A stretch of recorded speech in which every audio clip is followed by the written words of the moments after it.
Hey guys, Dale from Schwartz Performance here for our August 2019 shop update. Last month Jeff had you guys guessing what engine was in the crate, and we got all kinds of responses, most of which were the Elephant, which I'm sorry those haven't been released yet from Chrysler, but we did have a Hell crate in the box, so if you guessed that, we sent you a free t-shirt, so thanks for doing that. Here it is behind me. We've got this one going into a 68 Charger chassis that we're going to be building soon, and behind it will be a GM 4L80 automatic transmission.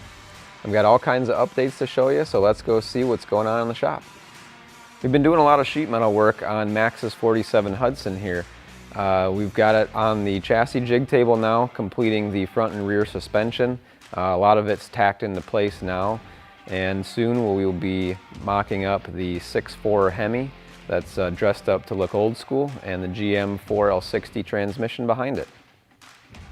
So Henry's 74 Nova project is out at the body shop right now getting painted, but we've got the chassis here back from powder coat. It's in the final assembly stage, and this will be going back to the body shop to get installed underneath the car, painted, and brought back to the shop here so we can finish the final assembly. We're expecting that in probably a couple months. This chassis here has pretty much all of our standard options. We've got a 13-inch 6-piston front brake kit and a 12-inch 4-piston rears, Ride-Tech coilovers all the way around, full floater 9-inch. So this one's set up pretty nice, and it will be powered by the LT4 supercharged engine with an automatic behind it. So looking forward to see this one painted. It's going to be a black and gray two-tone.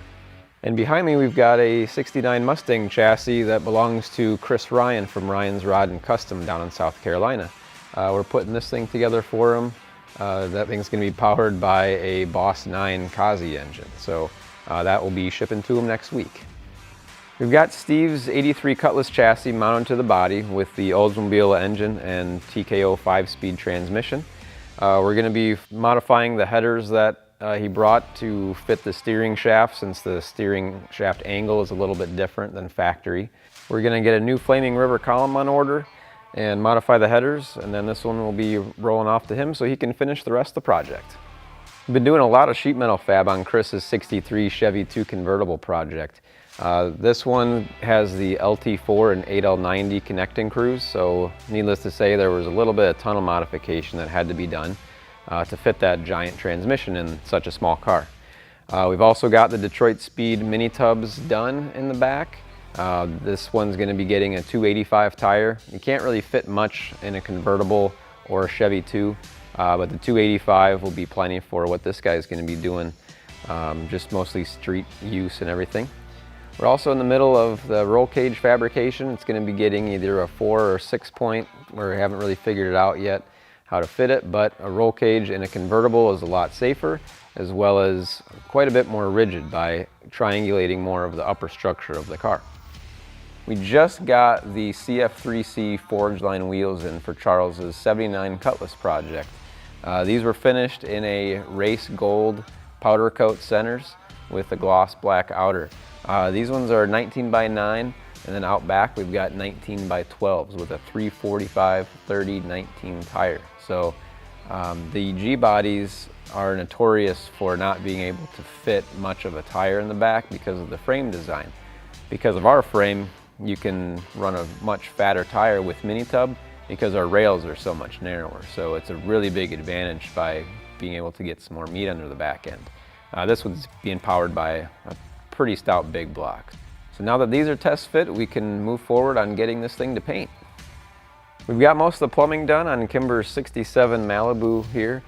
We've got the power steering lines all hooked up to the Hydro Boost system, coolant overflow for the radiator completed, and Matt just got the Vintage Air AC unit mounted under the dash on this one. So when we got Maxxis 47 Hudson project in, it was complete as far as the trim goes on the exterior and interior, but it was very dirty. We thought that we'd have to spend a lot of money and time on restoring a lot of the trim and things like that. Jim took a lot of time and cleaned up the factory gauge bezels and the trim and everything for this project, and it turned out amazing. The chrome trim around these gauges looks like it had been re-chromed, but with some simple cleaning techniques and a bit of patience, he got these things cleaned up looking like new. We've got a little bit more time to spend on some of the fine details of like the needles, the backside of the gauges, to get them to match all of the trim that's been restored. Well, here we've got a new project. It's a 69 Pontiac GTO convertible. The customer brought it to us as is. It's a great running and driving car.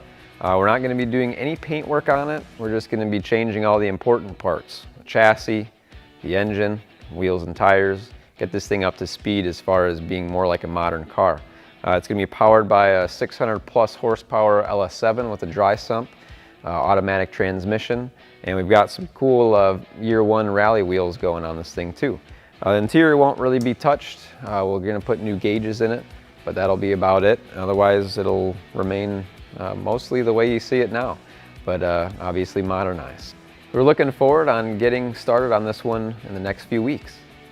That's it for this month, guys. Thank you so much for watching. Please subscribe to this YouTube channel to keep updated with all of our shop update videos and other videos that may come up, as well as follow us on Instagram and Facebook, and we will see you next month.